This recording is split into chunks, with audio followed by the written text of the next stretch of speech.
sort of mindset the entire game?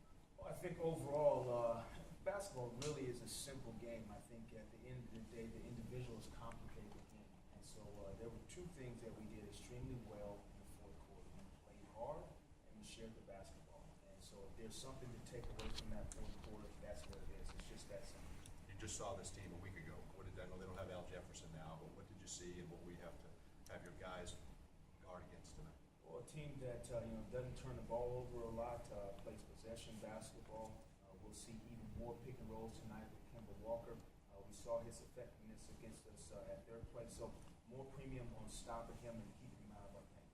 Second game, kind of a weird schedule, back-to-back home games, but just talk about where your team's at and the energy that they need to have tonight before you get back out on the road. Yeah, it's interesting because it's the same type of time of year, so it doesn't matter whether it's at home or on the road. We have to somehow muster the, I'm going to use the word pride in protecting our place and protecting our home court, and we get a chance to do that tonight. Chuck, Vooch had a good scoring game in Miami, pretty good in Charlotte, but otherwise his rebounding numbers have been down. Do you worry that fatigue is catching up to him at all, or do you see that at all with him?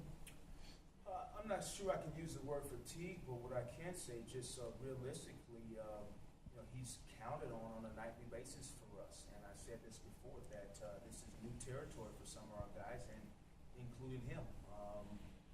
We don't need a good performance 2 out of 5 nights. We need a great performance 5 out of 5 nights to give ourselves a chance to win. That's where we are. Mm-hmm.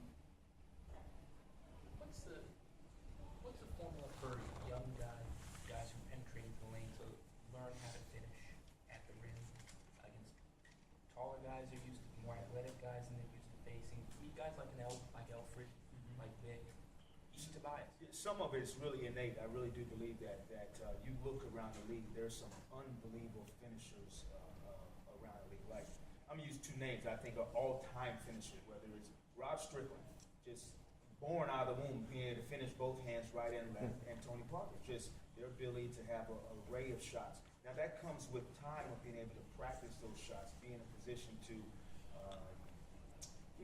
add to your repertoire. And so I think that comes with time, but some guys just innately, I believe, can finish at the rim.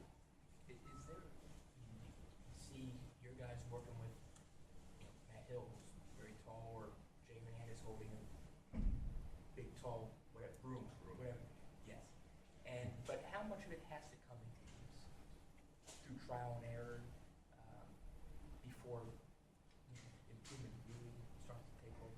I think you work on those skills, outside of the game, and hopefully that gives you a comfort level. But the speed of the game and the impact at that time, you can't replicate. Matt Hill hopefully is not trying to hurt anyone, when he's contesting his shots. But tonight, when Alfred and Vic go to the paint, Biombo's going to be there. He's going to be aggressive. He's going to be big. And he's going to be physical. You can't replicate that. But besides being in the game, but you can give yourself a chance by doing that early work during practice. Chuck, you marvel at the way Ben Gordon can put up 12 points in 2 minutes, or 15 points in 3 or 4 minutes, the way he's done 4 or 5 times this season. I think overall, he really keeps himself in great shape, and he really does work on the shots that you see him make in the game. So that's the start of it right there.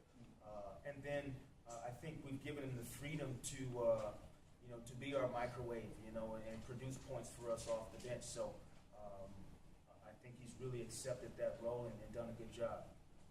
What did you see in Devin, where you thought give him an opportunity down in the D-League and then come back in 21 minutes last night?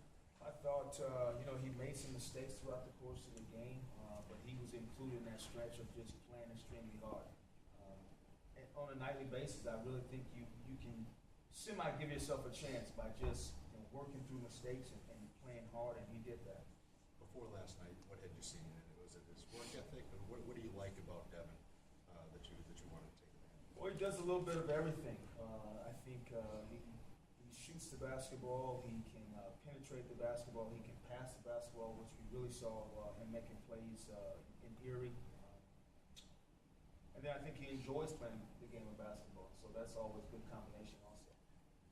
You mentioned those 2 things that you did well in the fourth quarter. Those are really kind of intangible things. How do you draw that out of players, especially as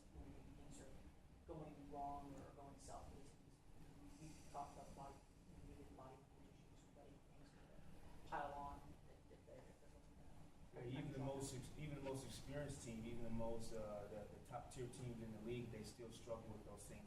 It's just a part of basketball, a part of human nature, I believe. And you continue to try to fight against that, whether it's in timeouts, whether it's with film work, just reinforcing that we don't need to make it complicated, that it really is simple. So it was a great opportunity for us to just show the entire team that it really is that simple. Chuck, in the last 6 weeks, you've come back from 23 down on these guys, almost like a 27-point lead to get away against Boston. And came back from 26 to almost win last night. Do you see this happening more in the league than during your playing days? And if so, is there any particular reason for it? It seems like it's happening more in the league. When I'm watching basketball, we aren't the only ones who've been involved in 20-point up or down swings and won or lost. And I haven't put my finger on why it's happening in the game, but I think it's an interesting time where we're seeing it on various nights throughout the course of the week. Three-pointer prevalence, does that have one reason, but it's not the biggest reason for it? Teams can get back in the game quicker that way? I think the offense has an advantage in our league right now for sure, and whether it's being able to be the aggressor because of the handshaking rules, so you have the ability to get to the free throw line, get to the paint, but the three-point shot definitely is extremely prevalent in our game right now. Yeah. Question, Coach. With Al not playing tonight and they're going to Biombo, are you going to see a lot more of Kyle O'Quinn, or are you going to play more of Channing Frye like you did last night? Well, we'll see about that. I'm not sure if I want to give you all that info. But at the same time, Steve went a little small, last night also. So that's been for us. I know Josh asked me a question a couple of days ago about Kyle. We're shooting fours in this league right now. You need a guy like for us, it's Tobias Harris who can guard. Marvin Williams tonight, where for Kyle, that's a little tougher matchup. Good? All right, guys.